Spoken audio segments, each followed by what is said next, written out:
Bullying struck Mia-chun like a thunderclap on an otherwise ordinary Tuesday afternoon. The moment the PE teacher's whistle pierced the air, signaling the start of the dreaded mile run, Mia felt a familiar tightness creeping into her chest.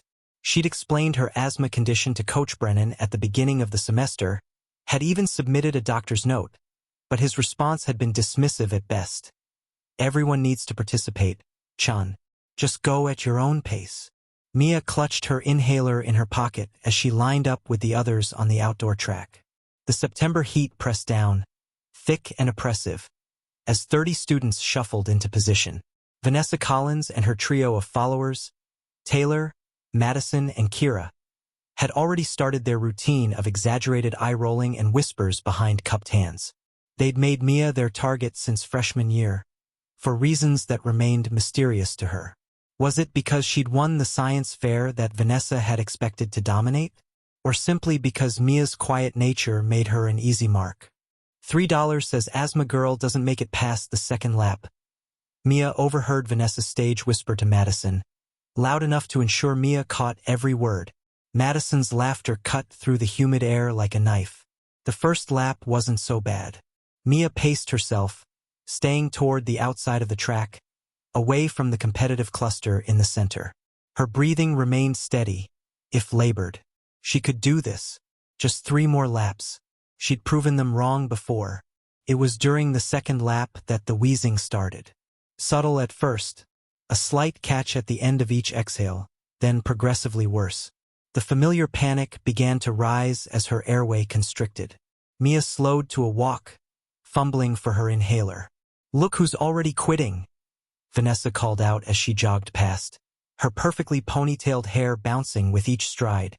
Some people just aren't built for effort. Mia tried to ignore her, focusing instead on the medication that would ease her symptoms. 2 puffs.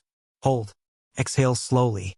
But the relief wasn't immediate, and Coach Brennan was already shouting from across the field. "Chun, this isn't walk time. Pick up the pace." The combination of physical distress and public humiliation sent hot tears threatening at the corners of her eyes. Mia blinked them back furiously. Crying would only make everything worse, both her breathing and the inevitable torment that would follow. She forced herself forward, each step a battle against her rebelling lungs. The track seemed to stretch endlessly before her, wavering in the heat. Other students lapped her, some offering sympathetic glances, others snickering. Mia heard the electronic shutter sound of a phone camera nearby and turned to see Kira holding up her iPhone, grinning. "Perfect for our pathetic moments collection," Kira announced, not even attempting to lower her voice. By the third lap, Mia's vision had begun to tunnel. The wheezing was audible now, a high-pitched whistle that accompanied each desperate attempt to draw oxygen. She stumbled, catching herself before falling, but the near miss was enough to send Coach Brennan jogging over with reluctant concern. "You need to go to the nurse?" he asked, his tone suggesting this was an inconvenience rather than a medical necessity. Mia could only nod, tears now freely streaming down her flushed face, partly from the physical strain, partly from the humiliation of becoming exactly the spectacle Vanessa had predicted. "Taylor, walk her to the nurse," Coach Brennan instructed, already turning his attention back to the other runners. "Seriously?" Taylor protested, but fell in beside Mia with obvious annoyance. The walk across campus was excruciating. Mia's breath came in short, painful gasps. Taylor maintained a deliberate distance, as though asthma might be contagious, while narrating their journey to her absent friends via text. "She's literally having a complete meltdown," Taylor said aloud as she typed. "Snot and everything. It's disgusting." When they reached the locker room, Mia insisted on changing before going to the nurse, desperate to remove the sweat-soaked PE uniform that clung to her like a second skin of shame. Taylor disappeared, only to return moments later with Vanessa and the others in tow. "Oh my God! You have to see this," Taylor announced. "She's still crying." Mia sat hunched on a bench between rows of lockers, struggling to control her breathing and her emotions, when the phones came out. 3 of them, aimed directly at her most vulnerable moment. "Please don't," she managed between gasps. "Please stop. Look at the freak having a meltdown." Vanessa narrated. Her phone's red recording light blinking steadily. This is totally going in my story. Madison moved closer, capturing a different angle. Ask her why she's crying like a baby. Why are you crying, Mia? Kira demanded, her voice mock sympathetic. Did you embarrass yourself in front of everyone? Did coach finally realize you're faking to get out of running? The accusations hit like physical blows. Mia covered her face with trembling hands, which only excited her tormentors further. Classic. She can't even defend herself. Vanessa laughed. This is gold. Through splayed fingers, Mia could see their triumphant expressions as they captured her humiliation for posterity, or worse, for immediate distribution to their substantial social media followings. In that moment, huddled and wheezing on a cold metal bench, surrounded by the relentless eye of smartphone cameras, Mia Chun realized that modern bullying never truly ended. It would live forever online, ready to resurface and wound her again and again. What she couldn't possibly know was how quickly those same recordings would transform from weapons of her destruction into something entirely unexpected, launching a chain of events that would change everything, not just for Mia, but for everyone involved. The unexpected viral spread and misinterpretation of the video began just 37 minutes after Mia left school early, her mother picking her up from the nurse's office with a mixture of concern and resignation on her face. This wasn't the first asthma attack, but it was certainly the worst episode of the school year so far. You should see what Vanessa posted, texted Mia's only real friend, Ellie, who had been absent that day. Attached was a screenshot of Vanessa's social media story. Mia's tear-streaked face in the locker room, captioned, "Some people really can't handle PLOL." Mia's stomach twisted as she scrolled through the comments already accumulating under the reposted video. Most were from Westlake students. Laughing emojis, cruel jokes, and the occasional half-hearted, "This isn't cool," that did nothing to stem the tide of mockery. She turned off her phone, curling into herself in the passenger seat as her mother drove in silence, knowing better than to press for details her daughter wasn't ready to share. By dinner time, the video had escaped the confines of Westlake High's social bubble and entered a much wider digital ecosystem. A senior from a neighboring school had shared it with the caption, disgusting how this girl with obvious anxiety is being bullied and filmed while having a panic attack. What is wrong with people? The recontextualized clip, now stripped of any mention of PE class or asthma, took on an entirely different meaning. That version of the video racked up 50,000 views before Mia had finished picking at her barely touched spaghetti. By the time she reluctantly checked her phone again at 9 p.m., the view count had surpassed 200,000, and her social media accounts were flooded with friend requests and messages from strangers. Stay strong, sweetie. This happened to me in high school too. Name the bullies so we can report them. What school is this? The administration needs to be held accountable. Mia stared at her screen in disbelief. The narrative had completely flipped. In this new version of events, she wasn't the weak girl who couldn't complete a simple mile run. She was a victim of vicious bullying, captured during what everyone assumed was a mental health crisis. News outlets had begun picking up the story, referring to it as the latest example of cyberbullying gone viral. One local station had already reached out to Westlake's principal for comment. "Mom," Mia called out, her voice trembling. "Something weird is happening." Mrs. Chun sat beside her daughter on the bed, scrolling through the tsunami of notifications with widening eyes. "Oh, Mia, I don't even know what this is. They think I was having a panic attack because I was being bullied," Mia explained, the irony not lost on her. "But that's not what happened. I mean, yes, they were bullying me, but I was crying because of my asthma attack, not because of them." "Does it matter?" her mother asked softly. "They were filming you without consent when you were vulnerable. That's wrong regardless of why you were upset." By midnight, #StandWithMia was trending in their state. Someone had identified Westlake High School from the lockers visible in the background. The school's social media pages were being bombarded with angry messages from parents, anti-bullying advocates, and mental health professionals. A college student with millions of followers had shared the video with a tearful reaction video of her own, talking about her experiences with anxiety disorders and how Mia's video triggered her. Mia barely slept that night, watching in horrified fascination as her private moment of distress morphed into a public movement that had almost nothing to do with what had actually happened. The asthma attack, the actual medical emergency that had caused her tears, was completely erased from the narrative. Instead, she had become an avatar for mental health awareness and anti-bullying campaigns. Her phone buzzed at 6:12 a.m. with a text from Vanessa. "What the actual hell did you do?" Followed immediately by another. "I'm getting death threats because of you." The school called at 7:30 a.m. Principal Garrett wanted Mia and her mother to come in early to discuss the situation before it escalates further. News vans were already parked at the school entrance when they arrived. Mrs. Chun gripped her daughter's hand tightly as they hurried inside, ignoring shouts of, "Mia, can we get a statement?" In the principal's office sat Vanessa and her parents, along with the school counselor and the district's public relations coordinator. Vanessa's eyes were puffy and red. She'd been crying too, Mia realized with a strange sense of disconnection. How quickly the tables had turned. "This has become a serious situation," Principal Garrett began, his usual confident demeanor replaced with tight-lipped anxiety. "The video has over 1 million views now. We've received calls from national news outlets, mental health organizations wanting to partner with the school, and," he glanced at Vanessa, "some very disturbing threats directed at students involved." "My daughter is the victim here," Vanessa's father insisted, his voice rising. "She's a teenager who made a stupid mistake, and now she's being vilified by the entire internet." "A mistake," Mrs. Chun repeated incredulously. "They deliberately filmed my daughter in distress and posted it to humiliate her. Nobody could have predicted it would go viral like this," Vanessa's mother argued. "It was just supposed to be a silly story for her friends." Mia looked at Vanessa, really looked at her, and saw something she'd never noticed before. Fear.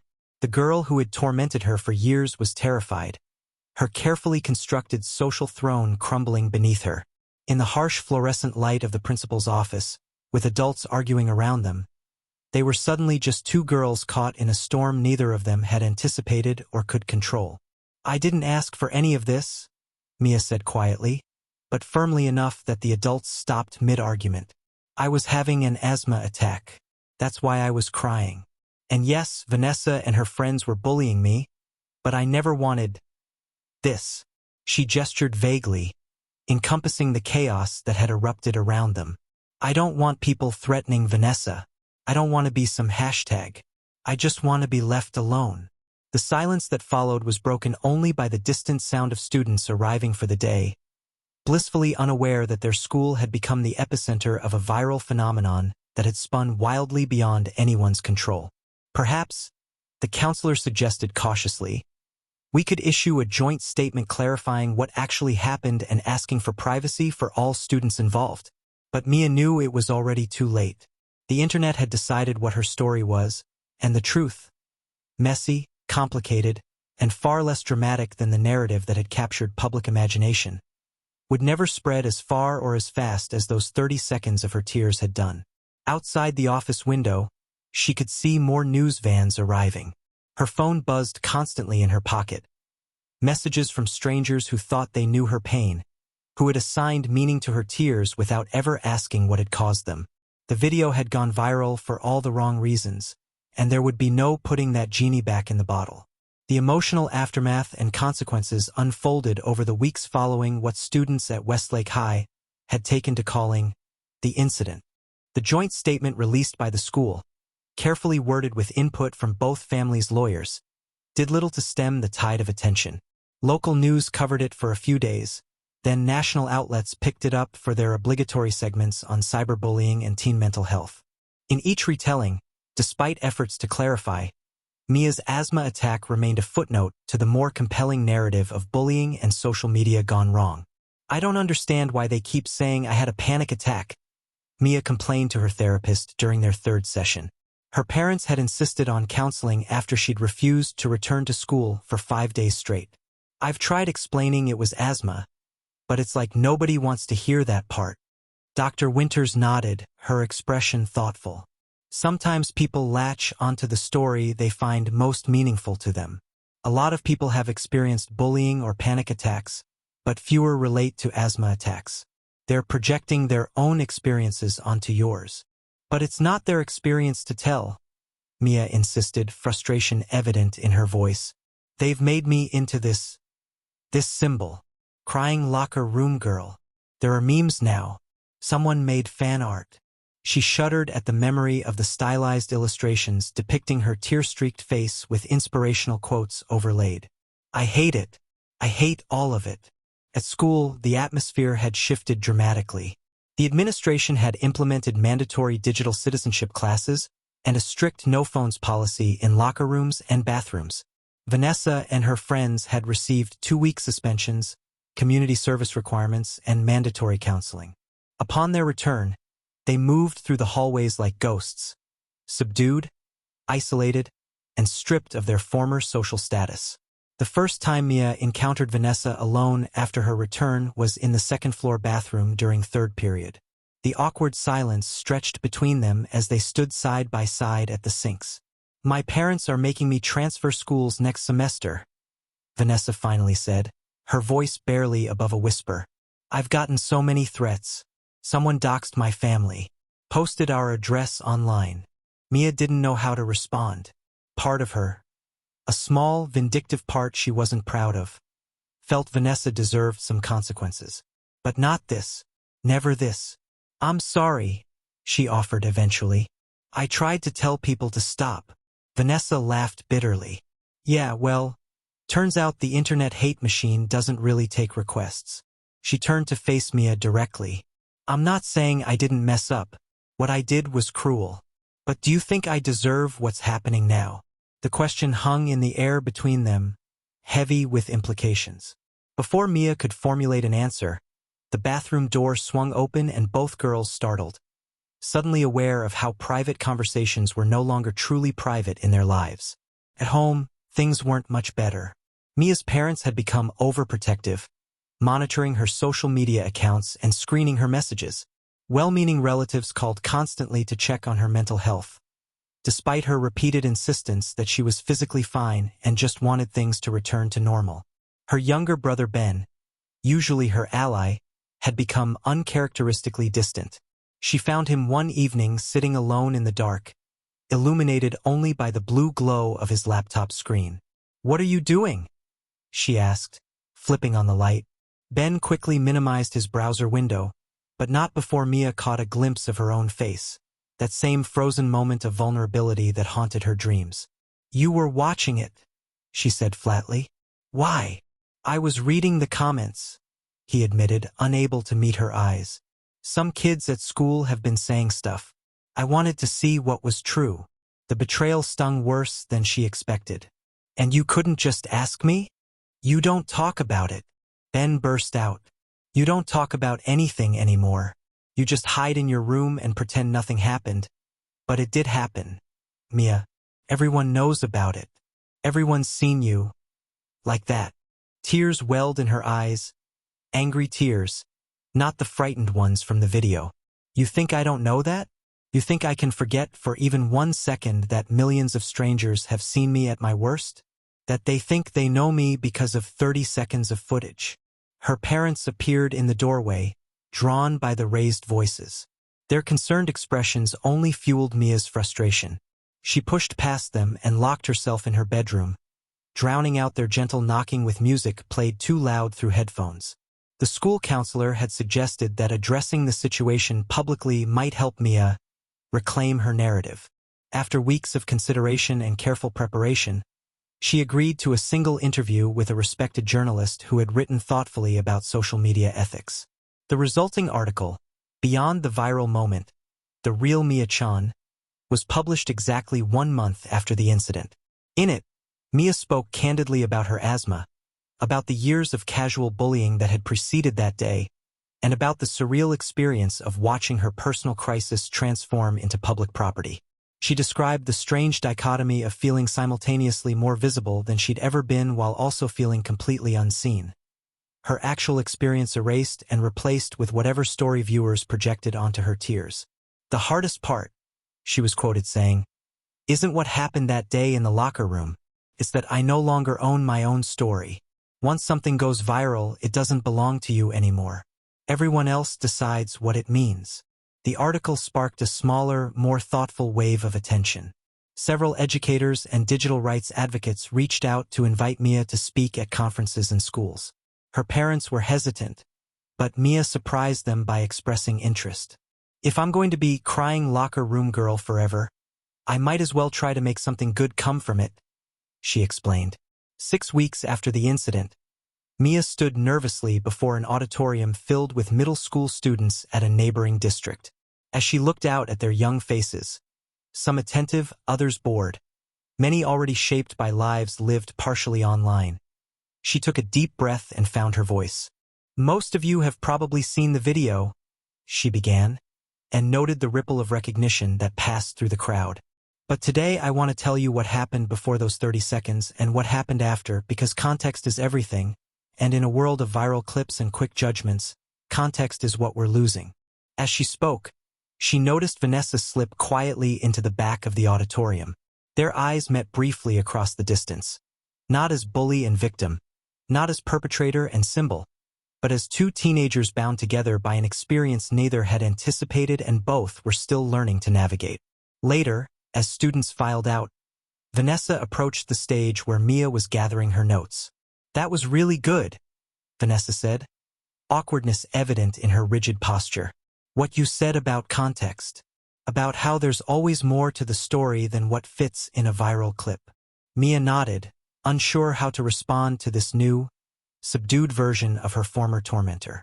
"I start at Ridgeview next week," Vanessa continued. "Fresh start, I guess.